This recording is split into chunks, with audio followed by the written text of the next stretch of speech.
আমন্ত্রণ রাতের বাংলাদেশে শুরুতেই জানিয়ে দেব শিরোনামগুলো। মনোনয়নপত্র জমার শেষ দিনে রিটার্নিং অফিসারের কার্যালয়গুলোতে অতি ব্যস্ততা। বড় ধরনের অভিযোগ ছাড়াই দাখিল, সুষ্ঠু ও গ্রহণযোগ্য নির্বাচনের প্রত্যাশা। প্রধানমন্ত্রী হিসাবে দায়িত্ব পালন করে দেশের আজকে যে ক্রাইসিস, দেশ যে একটা সংকটের মধ্যে পড়ে আছে, এই সংকট থেকে উত্তরণ ঘটনাতে উনি সচেষ্ট হবেন। আমি অত্যন্ত আশাবাদী যে আগামী নির্বাচনটা আমরা অত্যন্ত শান্তিপূর্ণ এবং সুষ্ঠুভাবে ইনশাল্লাহ করতে পারব। বগুড়ার 2 আসনে খালেদা জিয়া ও তারেক রহমানের মনোনয়ন জমা। মির্জা ফখরুল, আমির খসরু সহ বিএনপি, জামায়াত, এনসিপির অনেক নেতাই দাখিল করেছেন সশরীরে। এই নির্বাচনের যুদ্ধে তাকে বিপুল ভোটে আমরা জয়ী করব, এই আশা নিয়ে আমরা আল্লাহর রহমত কামনা করছি। তারেক রহমান যে মেসেজটি দিয়েছে সেটি হলো বগুড়াবাসীর কাছে তিনি দোয়া চেয়েছে।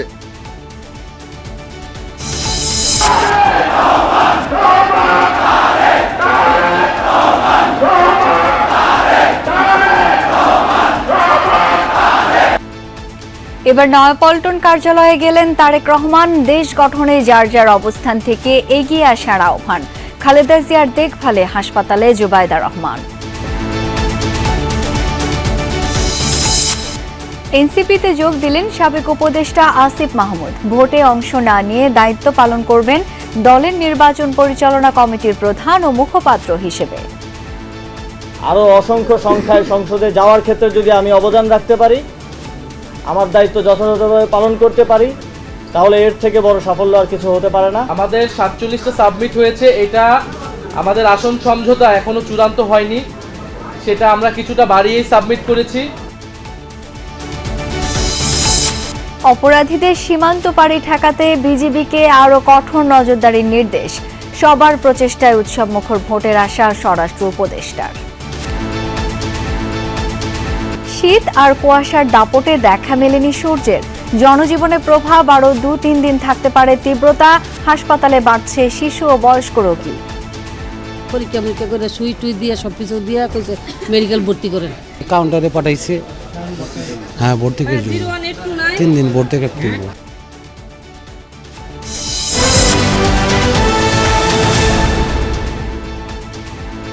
এতক্ষণ শিরোনামগুলো দেখছিলেন, আপনাদের সাথে আছি আমি শাওন দত্ত। মনোনয়নপত্র জমা দেওয়ার জন্য সময় বৃদ্ধি না পাওয়ায় এর মাধ্যমে শেষ হলো নির্বাচনী প্রক্রিয়ার প্রথম ধাপ। ঢাকা বিভাগীয় কমিশনারের কার্যালয়ে অন্তর্ভুক্ত 13টি আসনে আজ 174টি মনোনয়নপত্র জমা পড়েছে, যেখানে মনোনয়নপত্র তোলা হয়েছিল 253টি। সব প্রার্থী আচরণবিধি মেনে মনোনয়নপত্র জমা দিয়েছেন বলে জানিয়েছেন ঢাকা রিটার্নিং কর্মকর্তা। তবে শেষ মুহূর্তে যারা মনোনয়নপত্র জমা দিতে পারেননি তাদের রিটার্নিং কর্মকর্তার সঙ্গে যোগাযোগ রাখতে বলা হয়েছে। সময় আর বাড়ছে না। ত্রয়োদশ জাতীয় সংসদ নির্বাচনে মনোনয়নপত্র জমা দেওয়ার সময় শেষ হয় সোমবার বিকেল 5টায়। ঢাকা বিভাগীয় কমিশনারের কার্যালয়ে সকাল থেকেই হাড় কাঁপানো ঠান্ডা উপেক্ষা করে মনোনয়নপত্র জমা দিতে আসেন প্রার্থী, কর্মী, সমর্থকরা। সকালে ঢাকা 17 আসন থেকে বিএনপির ভারপ্রাপ্ত চেয়ারম্যান তারেক রহমানের মনোনয়নপত্র জমা দেন বিএনপির চেয়ারপারসনের উপদেষ্টা আব্দুস সালাম। বলেন, ভবিষ্যতে সরকার প্রধান হিসেবে দেশের সংকট নিরসনে কাজ করবেন তারেক রহমান। সরকার প্রধান হিসাবে, প্রধানমন্ত্রী হিসাবে দায়িত্ব পালন করে দেশের আজকে যে ক্রাইসিস, দেশ যে একটা সংকটের মধ্যে পড়ে আছে, এই সংকট থেকে উত্তরণ ঘটনাতে উনি সচেষ্ট হবেন। তীব্র শীত উপেক্ষা করেই সকালে মনোনয়নপত্র জমা দিতে আসেন ঢাকা 14 আসনের জামায়াতে ইসলামীর প্রার্থী ব্যারিস্টার আরমান। সুষ্ঠু ও গ্রহণযোগ্য নির্বাচনের প্রত্যাশা ব্যক্ত করেন তিনি। এখানে আমরা কোনো ধরনের সংখ্যা দেখছি না। আমাদের আত্মবিশ্বাস যে একটি শান্তিপূর্ণ, গ্রহণযোগ্য এবং অংশগ্রহণমূলক একটি নির্বাচন ঢাকা 14 প্রতিটি কেন্দ্র হবে। বিএনপির সঙ্গে জোটবদ্ধ হয়ে ঢাকা 12 আসন থেকে নির্বাচন করেছেন বিপ্লবী ওয়ার্কার্স পার্টির সাইফুল হক। মনোনয়নপত্র জমা দিয়েছেন তিনিও। এদিকে মনোনয়ন জমা দিতে এসে জামায়াতের সঙ্গে জোট এবং এ নিয়ে দলের মধ্যকার ভাঙন নিয়ে কথা বলেন এনসিপির মুখ্য সমন্বয়ক নাসির উদ্দিন পাটোয়ারি। বলেন, জোট নিয়ে দ্বিমত থাকতেই পারে, তবে এটি কোনো আদর্শিক জোট নয়। বিকেলে ঢাকা 11 আসনে এনসিপি আহ্বায়ক নাহিদ ইসলামের পক্ষ থেকেও মনোনয়ন জমা দেন সমর্থকরা। এছাড়া সারাদিনই বিভিন্ন দলের ও স্বতন্ত্র প্রার্থীরা মনোনয়ন জমা দেন। এসব প্রার্থীরা যথাযথ আচরণবিধি মেনেই মনোনয়ন জমা দিচ্ছেন বলে জানিয়েছেন বিভাগীয় কমিশনার। জুনিয়র সিনিয়রদের মধ্যে অনেকে চেয়ার ছেড়ে দিয়ে বসার ব্যবস্থা করে দেয় এবং তাদের মধ্যে যে হৃদ্যতাপূর্ণ যে সম্পর্ক, যেভাবে তারা একে অপরকে কুশলাদি বিনিময় করেছেন, আমি অত্যন্ত আশাবাদী যে আগামী নির্বাচনটা আমরা অত্যন্ত শান্তিপূর্ণ এবং সুষ্ঠুভাবে ইনশাল্লাহ করতে পারব। মনোনয়ন জমা দিতে শেষ ঘণ্টায় প্রার্থীদের মধ্যে ছিল বাড়তি ব্যস্ততা। যাচাই বাছাই ও সব প্রক্রিয়া শেষে চূড়ান্ত প্রার্থী তালিকা ঘোষণা করা হবে 21 জানুয়ারি। এরপর প্রচারণা শুরু 22 তারিখ থেকে। সুমাইয়া ঐশী, যমুনা নিউজ, ঢাকা। মনোনয়নপত্র দাখিলের শেষ দিনে উৎসবমুখর পরিবেশে মনোনয়নপত্র দাখিল করেছেন প্রার্থীরা। নির্বাচনের পরিবেশ সুষ্ঠু, শান্তিপূর্ণ ও লেভেল প্লেয়িং ফিল্ড নিশ্চিতে সরকার ও ইসিকে সর্বোচ্চ ক্ষমতা প্রয়োগের আহ্বান জানান তারা। বলেন, বিরোধী প্রার্থী যেই হন না কেন, ভোটে সুস্থ প্রতিদ্বন্দ্বিতা হবে। প্রার্থীদের আচরণবিধি মেনে চলার আহ্বান জানান রিটার্নিং কর্মকর্তা। শেষ দিনে উৎসবমুখর পরিবেশে নিজেদের মনোনয়নপত্র জমা দিয়েছেন বিভিন্ন দলের প্রার্থীরা। সকাল থেকেই নির্বাচন কমিশন কার্যালয় ও জেলা প্রশাসকের কার্যালয়ে ছিল প্রার্থীদের ভিড়। ঢাকা 1, 2, 3, 19 ও 20 এই 5 আসনের প্রার্থীরা জেলা প্রশাসকের কার্যালয়ে 44 জন মনোনয়নপত্র দাখিল করেন। ঢাকা 13 ও ঢাকা 15 আসনের প্রার্থীরা নির্বাচন প্রশিক্ষণ ইনস্টিটিউটে আঞ্চলিক নির্বাচন কর্মকর্তার কাছে মনোনয়নপত্র দাখিল করেন। অনেকে শেষ দিনেও নিয়েছেন মনোনয়নপত্র। এদিন নির্বাচন কমিশন কার্যালয়ে ঢাকা 15 আসনে জামায়াতের আমির ডাক্তার শফিকুর রহমানের পক্ষে মনোনয়ন জমা দেন দলটির সহকারী সেক্রেটারি জেনারেল এহসানুল মাহবুব জুবায়ের। ঢাকা 13 আসনে লড়তে মনোনয়নপত্র জমা দেন এনডিএম ছেড়ে বিএনপিতে যোগ দেয়া ববি হাজ্জাজ। অন্যদিকে একই আসনে শরিক দল খেলাফতে মজলিসের মামুনুল হকের জন্য মনোনয়নপত্র জমা দেয়নি জামায়াতে ইসলামী ও এনসিপি। ঢাকা 1 থেকে 3 আসনের বেশিরভাগ প্রার্থী সহকারী রিটার্নিং কর্মকর্তার কাছে মনোনয়ন দাখিল করেন। শরিক দলগুলোর জন্য বেশ কিছু আসনে মনোনয়ন জমা দেয়নি বিএনপি, জামায়াতে ইসলামী। দলগুলোর পক্ষ থেকে জানানো হয়েছে, রাজনৈতিক পরিস্থিতি ও নির্বাচনী পরিবেশ বিবেচনায় তারা এই সিদ্ধান্ত নিয়েছে। ষড়যন্ত্র প্রচেষ্টা হয়েছে, যেখানে আরপিওতে নিশিরাতের ভিতরে হঠাৎ করে বদল আনা হয়েছে, যার জন্য আমরা এক মার্কায় জোটে সবাই যেতে পারবো না। তো সেটা মোকাবেলা করবার জন্য এগেন স্ট্র্যাটেজিক মানে কৌশলগত কারণে আমরা নির্বাচনী মার্কা ধানের শীষ নিয়ে নির্বাচনে যাচ্ছি। ট্রেন যেহেতু যাত্রা শুরু করছে, যথাসময় নির্বাচন হবে আমরা আশাবাদী, কিন্তু সারা বাংলাদেশের জনগণই নিরাপত্তা হুমকিতে রয়েছে। আমরা প্রার্থী যারা রয়েছি আমরা এটা নিয়ে উদ্বিগ্ন।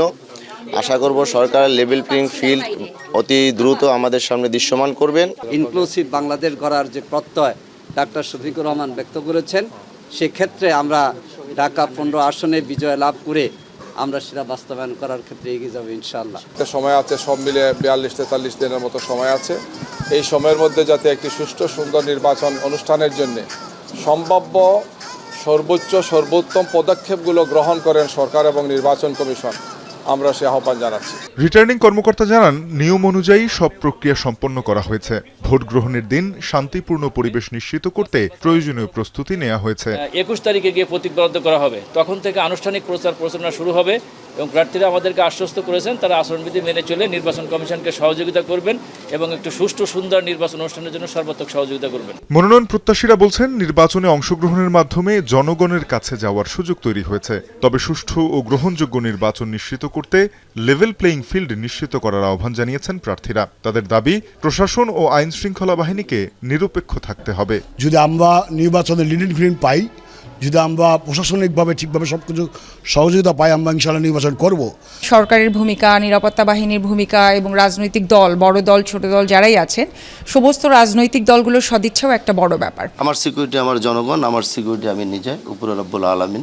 আমি জনগণের কাছে কাছে বহুত আগে থেকে যাওয়ার চেষ্টা করছি। ঢাকা জেলা প্রশাসক ও রিটার্নিং কর্মকর্তা চ্যালেঞ্জ সত্ত্বেও ভোট গ্রহণ পর্যন্ত লেভেল প্লেইং ফিল্ড ধরে রাখার অঙ্গীকার জানান। অনেকগুলো কাজের সমন্বয়ে কিন্তু একটু ভালো ইলেকশন হয়, তো এই কাজগুলো আমরা করতে পারবো, এই কনফিডেন্স আমাদের আছে এবং আমরা সেই জন্যই কিন্তু প্রত্যেক দিন কাজ করে যাচ্ছি। 30 ডিসেম্বর থেকে 4 জানুয়ারি পর্যন্ত চলবে প্রার্থিতা যাচাই বাছাই। আপিল করতে পারবেন 5 থেকে 11 জানুয়ারি, আপিল নিষ্পত্তি 12 থেকে 18 জানুয়ারি। তানজিম শাফিন, যমুনা নিউজ, ঢাকা। মনোনয়নপত্র জমা দেওয়ার নির্ধারিত সময়ের শেষ দিনে সারা দেশে রিটার্নিং ও সহকারী রিটার্নিং কর্মকর্তার কার্যালয়ে দিনভর ছিল প্রার্থী ও কর্মী সমর্থকদের ভিড়। উৎসবমুখর পরিবেশে মনোনয়নপত্র জমা দেন তারা। বগুড়া ৭ আসনে বেগম খালেদা জিয়া ও বগুড়া ৬ আসনে তারেক রহমানের পক্ষে মনোনয়নপত্র জমা দেওয়া হয়। ফেনী ১ আসনেও বিএনপি চেয়ারপারসনের পক্ষে মনোনয়নপত্র দাখিল করা হয়েছে।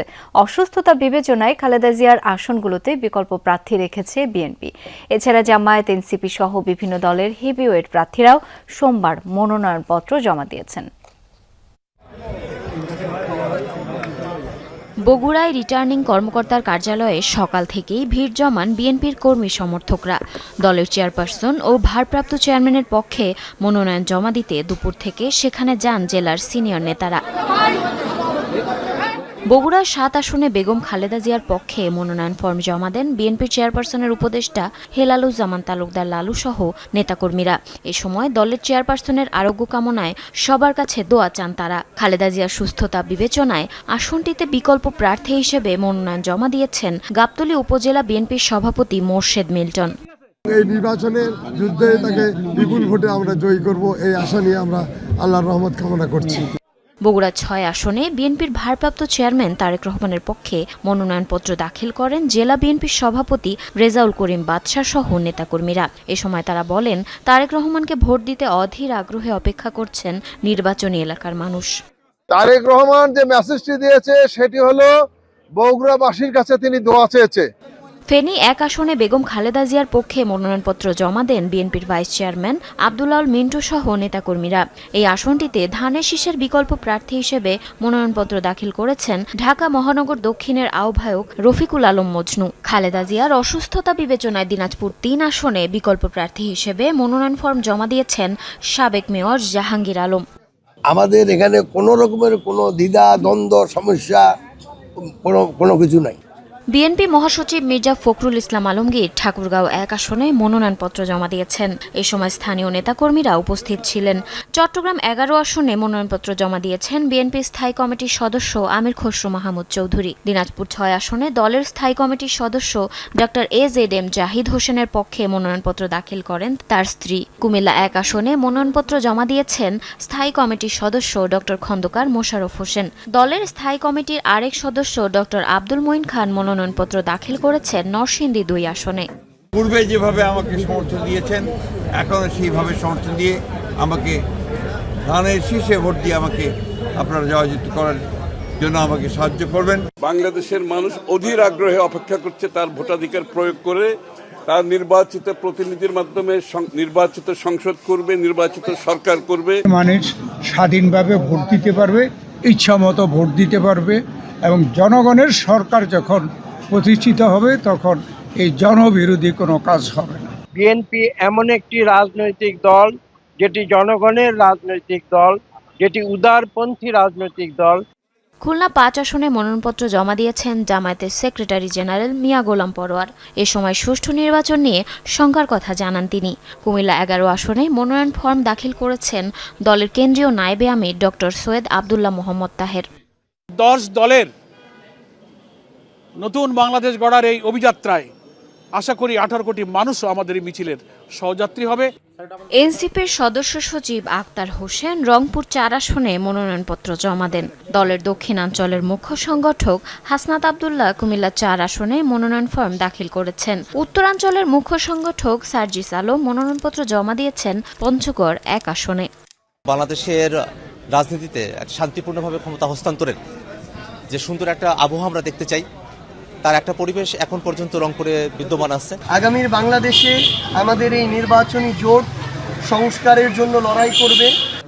এছাড়া মনোনয়নপত্র জমা দিতে বিভিন্ন জেলায় দিনভর রিটার্নিং ও সহকারী রিটার্নিং কর্মকর্তার কার্যালয়ে ভিড় জমান রাজনৈতিক দল মনোনীত ও স্বতন্ত্র প্রার্থী এবং তাদের কর্মী সমর্থকরা। জারিন অর্নি, যমুনা নিউজ। ১৯ বছর পর দলের নয়াপল্টন কেন্দ্রীয় কার্যালয় পরিদর্শন করলেন বিএনপির ভারপ্রাপ্ত চেয়ারম্যান তারেক রহমান। প্রিয় নেতাকে কাছে পেয়ে উপস্থিত নেতাকর্মীরা উৎসবে মাতেন। কার্যালয়ে তাকে স্বাগত জানান সিনিয়র যুগ্ম মহাসচিব রুহুল কবির রিজভী সহ বিভিন্ন পর্যায়ের নেতারা। সংক্ষিপ্ত বক্তব্যে তারেক রহমান নতুন করে দেশ গড়ে তোলার উপর জোর দেন।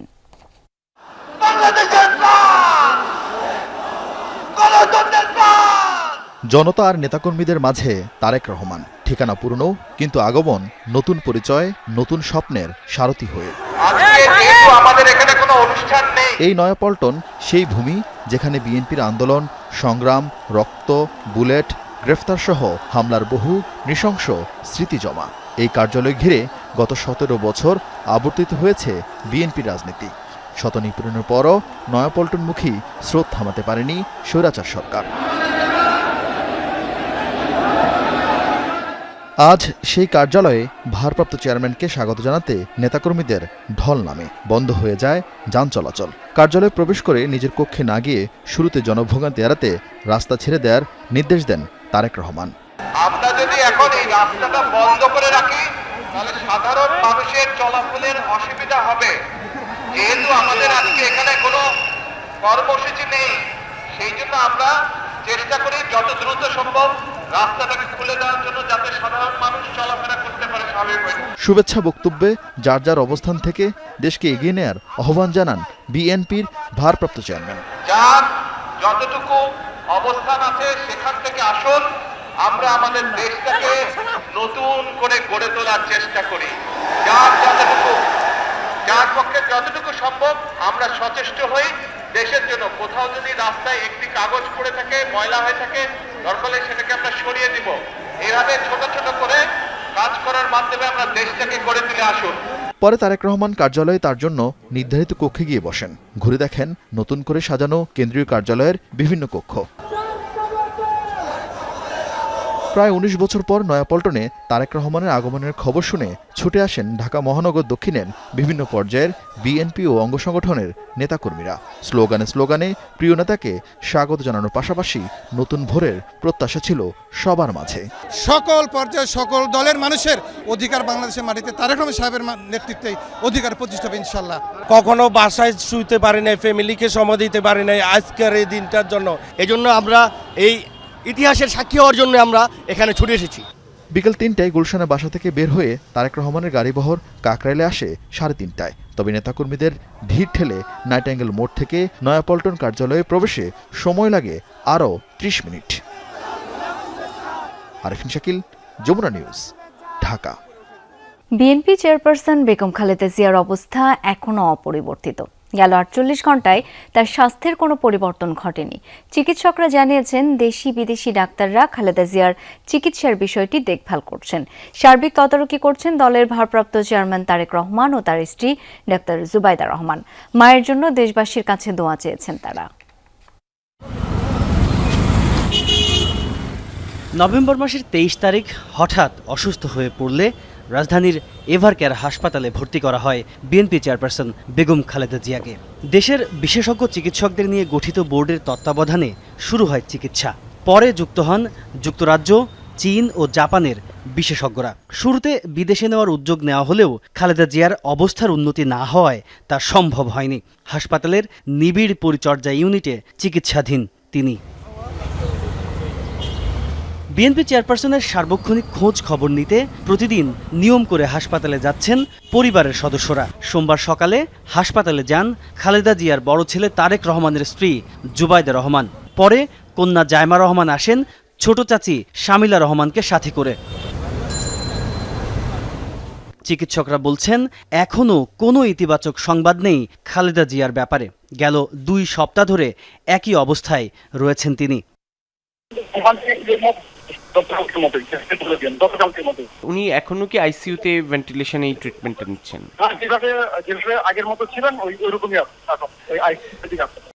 দেশি বিদেশি চিকিৎসকদের নিয়ে গঠিত মেডিকেল বোর্ড সর্বোচ্চ সতর্কতার সাথে চিকিৎসা দিয়ে যাচ্ছেন বলেও জানান এই চিকিৎসক। বোর্ড নিয়মিতভাবে মনিটর করছেন। বোর্ড প্রতিদিন রাতে একবার বসেন। বোর্ডের ডাক্তাররা সকালবেলা ভিজিট দেন, দুপুরবেলা ভিজিট দেন। তাদের প্রয়োজন অনুসারে যখনই যেটা দরকার হয় তখনই তারা সেটা করে। হার্ট, কিডনি ও লিভার সহ শরীরের নানা জটিলতায় দীর্ঘদিন ধরে ভুগছেন বেগম খালেদা জিয়া। সময়ের সাথে সাথে তার শারীরিক অবস্থা জটিল থেকে জটিলতর হয়েছে। তাজনুর ইসলাম, যমুনা নিউজ, ঢাকা। জাতীয় নাগরিক পার্টি এনসিপিতে যোগ দিলেন অন্তর্বর্তী সরকারের সাবেক উপদেষ্টা আসিফ মাহমুদ সজীব ভুঁইয়া। তিনি অংশ নেবেন না নির্বাচনে, দায়িত্ব পালন করবেন দলের মুখপাত্র ও নির্বাচন পরিচালনা কমিটির প্রধান হিসেবে। সন্ধ্যায় রাজধানীর বাংলা মোটরে এনসিপি কার্যালয়ের সংবাদ সম্মেলনে এসব তথ্য জানান দলের আহ্বায়ক নাহিদ ইসলাম।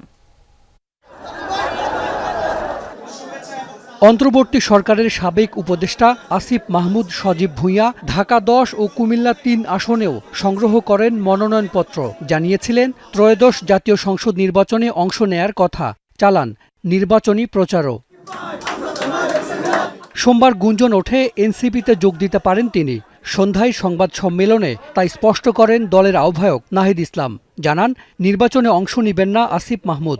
দলের মুখপাত্র, নির্বাচন পরিচালনা কমিটির প্রধান এবং নীতি নির্ধারণী পর্ষদেও থাকবেন আসিফ। এই নির্বাচনে কর্মযোগ্য এই গুরুভার এবং আমি এই সময় সংগঠনটাকে ধরে রাখার জন্য জনাব আসিফ মাহমুদ সজীব ভুঁইয়া তিনি এবারে নির্বাচনে অংশগ্রহণ করবেন না, বরং জাতীয় নাগরিক পার্টি এনসিপির মনোনীত প্রার্থী যারা রয়েছেন তারা যাতে জিতে আসতে পারে এবং সংসদে গিয়ে বাংলাদেশের মানুষের গণঅভ্যুত্থানের পক্ষের কণ্ঠস্বর হয়ে উঠতে পারে, সেজন্য তিনি কাজ করবেন। সংবাদ সম্মেলনে উপস্থিত ছিলেন আসিফ মাহমুদও। ফুল দিয়ে বরণ করে নেওয়া হয় তাকে। তিনি জানান সংসদে যাওয়ার চেয়ে সহযোদ্ধাদের পাশে দাঁড়াতেই এই সিদ্ধান্ত। আমি মনে করি যে আমার একজনের সংসদে যাওয়ার থেকে আমাদের জুলাই গণঅভ্যুত্থানের সহযোদ্ধাদের আরও অসংখ্য সংখ্যায় সংসদে যাওয়ার ক্ষেত্রে যদি আমি অবদান রাখতে পারি, আমার দায়িত্ব যথাযথভাবে পালন করতে পারি, তাহলে এর থেকে বড় সাফল্য আর কিছু হতে পারে না। সংবাদ সম্মেলনে জানানো হয় এনসিপি থেকে 47 জন মনোনয়ন ফর্ম জমা দিয়েছেন। জোটের সঙ্গে এখনো আসন সমঝোতা চূড়ান্ত হয়নি। আমাদের 47টা সাবমিট হয়েছে, এটা আমাদের আসন সমঝোতা এখনো চূড়ান্ত হয়নি, সেটা আমরা কিছুটা বাড়িয়েই সাবমিট করেছি। এটা আমাদের যেহেতু অনেকেরটা বাতিল হতে পারে, অনেক ভুল ত্রুটি থাকতে পারে, এটা আগামী কয়েকদিনের মধ্যেই এটা আলাপ আলোচনার মাধ্যমে এটা চূড়ান্ত হয়ে যাবে যে এনসিপি কয়টি আসনে তার প্রার্থী দিচ্ছে। মনোনয়ন না পাওয়া নেতারা দলের জন্য কাজ করবেন বলেও আশা করেন নাহিদ ইসলাম। হাসান মিসবাহ, যমুনা নিউজ, ঢাকা। ত্রয়োদশ জাতীয় সংসদ নির্বাচনে 59টি নিবন্ধিত রাজনৈতিক দলের সংরক্ষিত হালনাগাদ প্রতীক প্রকাশ করেছে নির্বাচন কমিশন।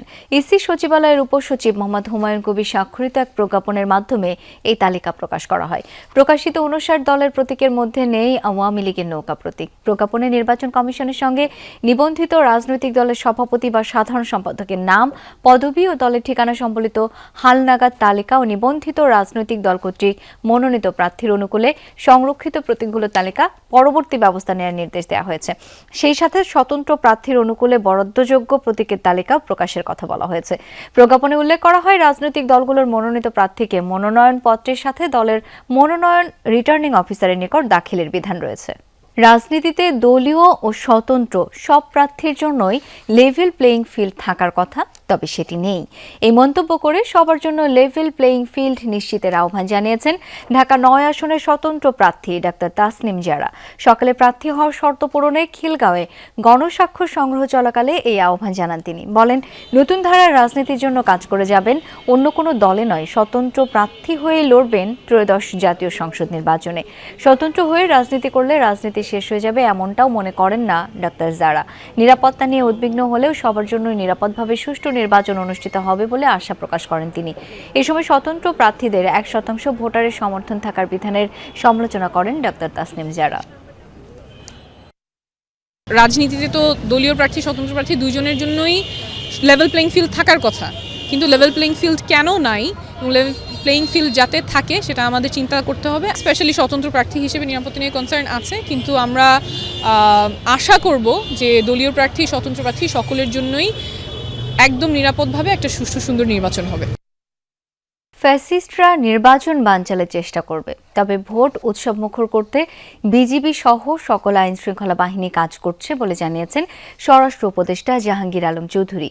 বিজিবি দিবস উপলক্ষে পিলখানায় আয়োজিত এক অনুষ্ঠানে স্বরাষ্ট্র উপদেষ্টা বাংলাদেশ থেকে কোনো অপরাধী যেন সীমান্ত দিয়ে পালাতে না পারে সেদিকে কঠোর দৃষ্টি রাখার নির্দেশ দেন তিনি।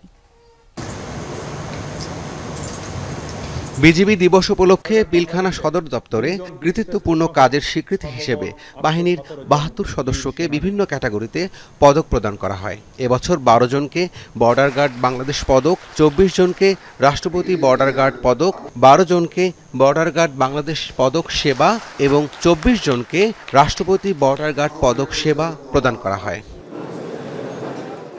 অনুষ্ঠানে সীমান্তে মাদক পাচার ও চোরা কারবারিদের ঠেকাতে কঠোর ব্যবস্থা ও স্পর্শকাতর এলাকায় দায়িত্ব পালনকালে আরও সতর্ক হওয়ার নির্দেশ দেন স্বরাষ্ট্র উপদেষ্টা। সীমান্ত দিয়ে কোনো মাদক প্রবেশ করবে না। স্পর্শকাতর এলাকাগুলোতে অতিরিক্ত সতর্কতা আনয়ন করতে হবে। সীমান্ত দিয়েও অবৈধ পথে বিজিবির চক্ষু ফাঁকি দিয়ে দেশি কোনো পণ্য বিদেশে পাচার হবে না। প্রতিবেশী দেশের সঙ্গে যোগাযোগে আরও বেশি কৌশলী হওয়ার আহ্বান জানান উপদেষ্টা। অনুষ্ঠান শেষে এক প্রশ্নের জবাবে তিনি বলেন, সীমান্ত দিয়ে অস্ত্র ঢুকছে তা ধরাও পড়ছে। ফ্যাসিস্টরা নির্বাচন বানচালের চেষ্টা করবে বলেও জানান স্বরাষ্ট্র উপদেষ্টা।